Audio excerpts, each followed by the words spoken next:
Good morning, students. Today I am going to start your next chapter, that is combustion and flame. First of all, I will tell you the objectives of doing this chapter.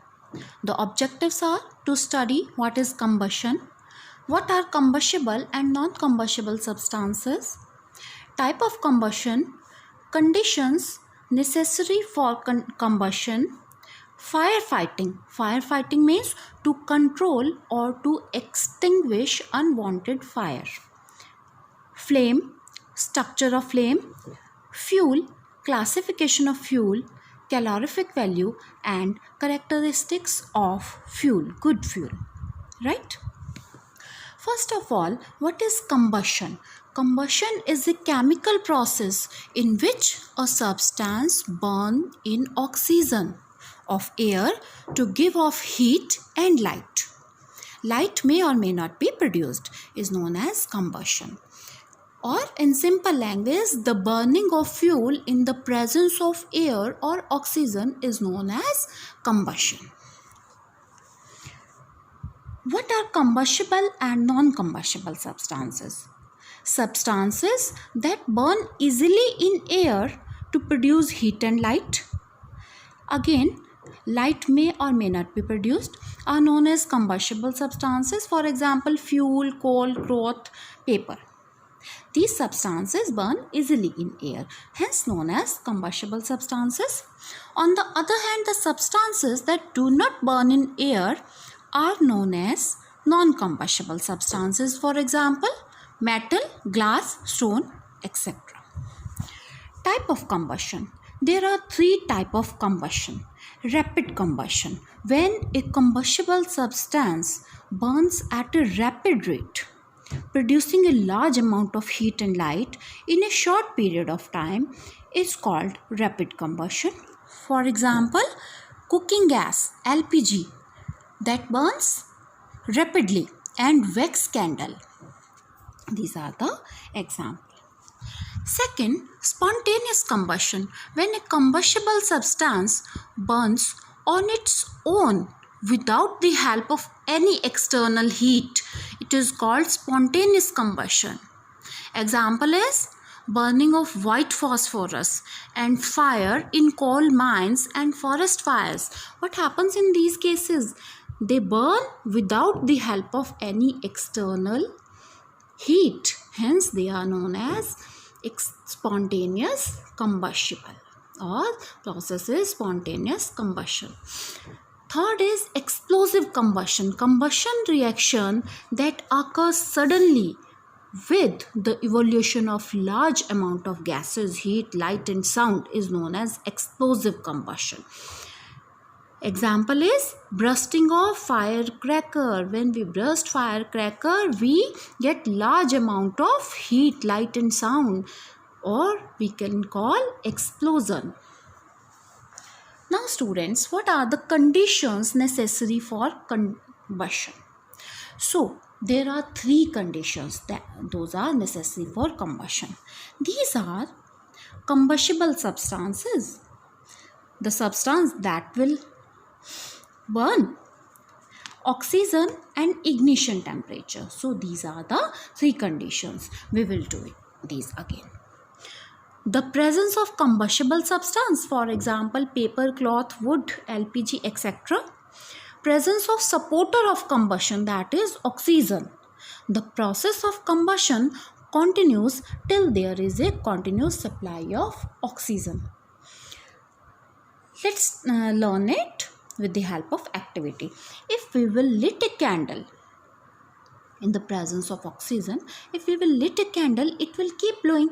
But if we will cover this candle with a glass, what will happen? The candle stop burning when covered with glass container.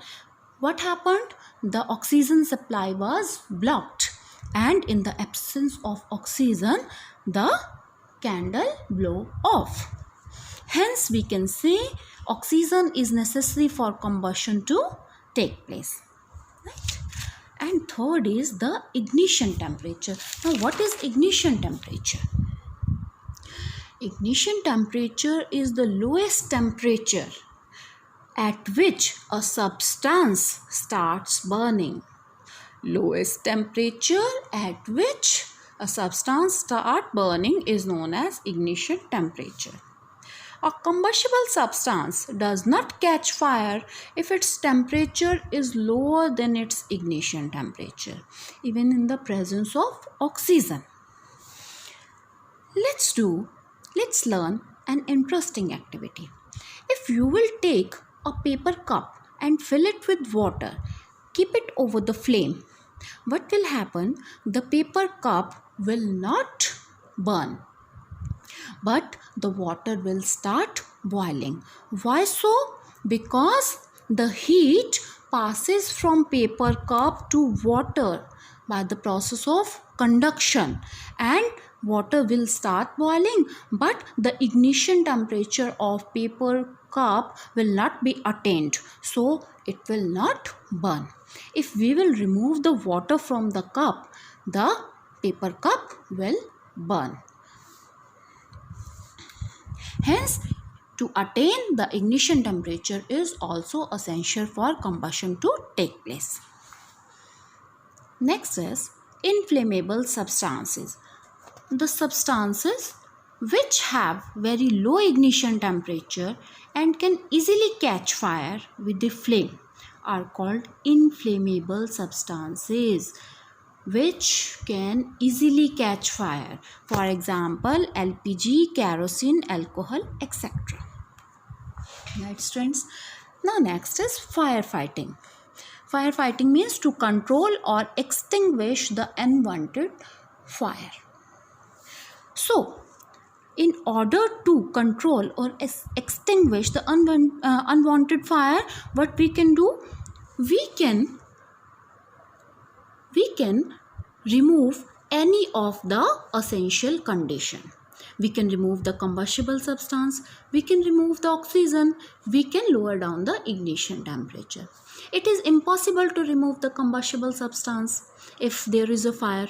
So, we need to cut the oxygen supply, either to cut the oxygen supply or to lower the ignition temperature.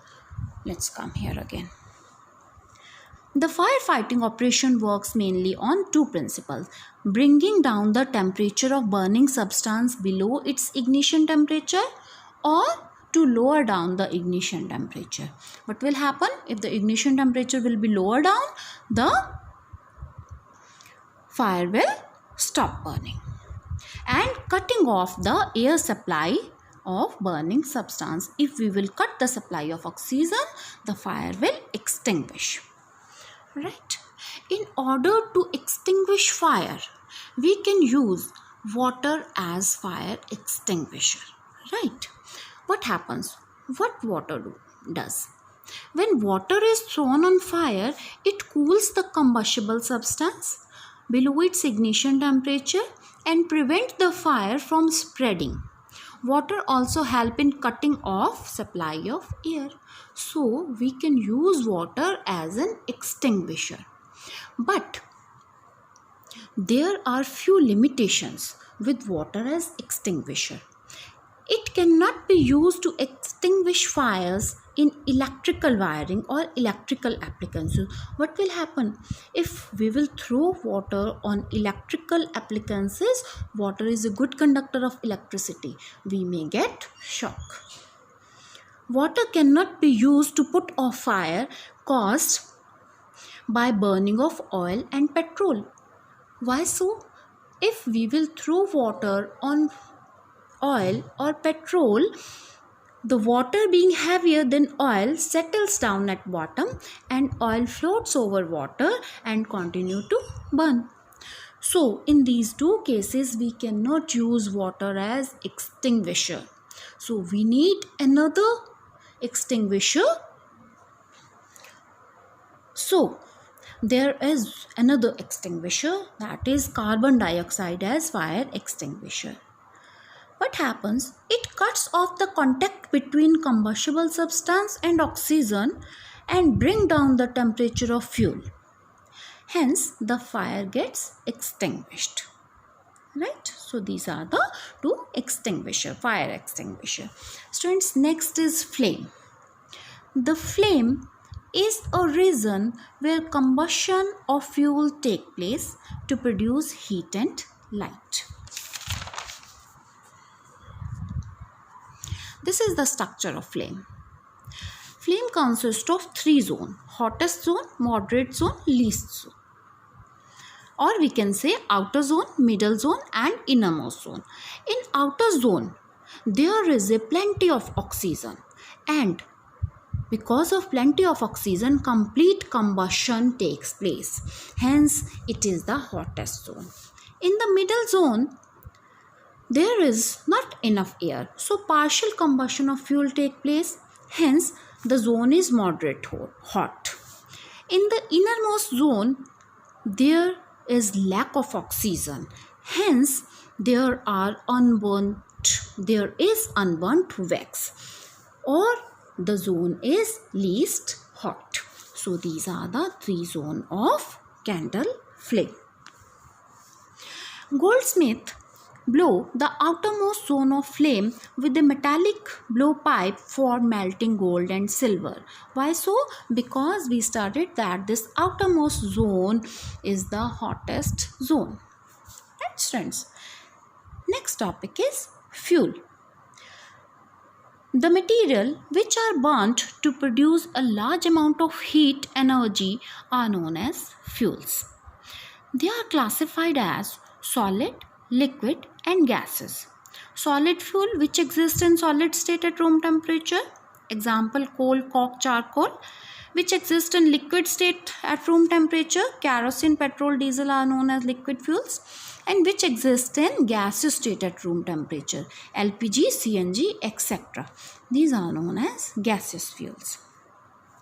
What is calorific value of a fuel? The amount of heat energy produced on complete combustion of 1 kg of fuel is called its calorific value. The amount of heat energy produced.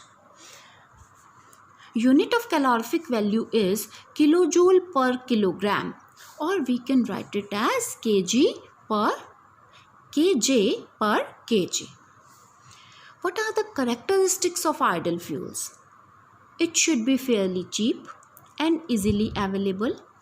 High calorific value, should not produce toxic fumes, and should have proper ignition temperature, not too low, not too high. Burning of fuel leads to harmful products. The burning of fuel produce various air pollutants like carbon monoxide, carbon dioxide, oxides of sulfur and nitrogen, and unburnt carbon particles which causes air pollution. Like carbon fuel releases unburnt carbon particles. These particles are dangerous pollutants causing respiratory diseases such as asthma. Second, incomplete combustion of these fuels give rise to carbon monoxide. It is very poisonous gas and can kill person present in the room. These fuels may release carbon dioxide. Increased concentration of carbon dioxide in the atmosphere causes global warming. Burning of coal and diesel releases sulfur dioxide gas, oxides of sulfur and nitrogen dissolved in rainwater and form acids. Such a rain is called acid rain, which is very harmful for crops, buildings and soil. Right? So these are the harmful effects of burning of fuels. Right, students? This is all about your chapter. Go through the video and try to understand it. Also do the question whatever I am giving to you in your copy. Thank you.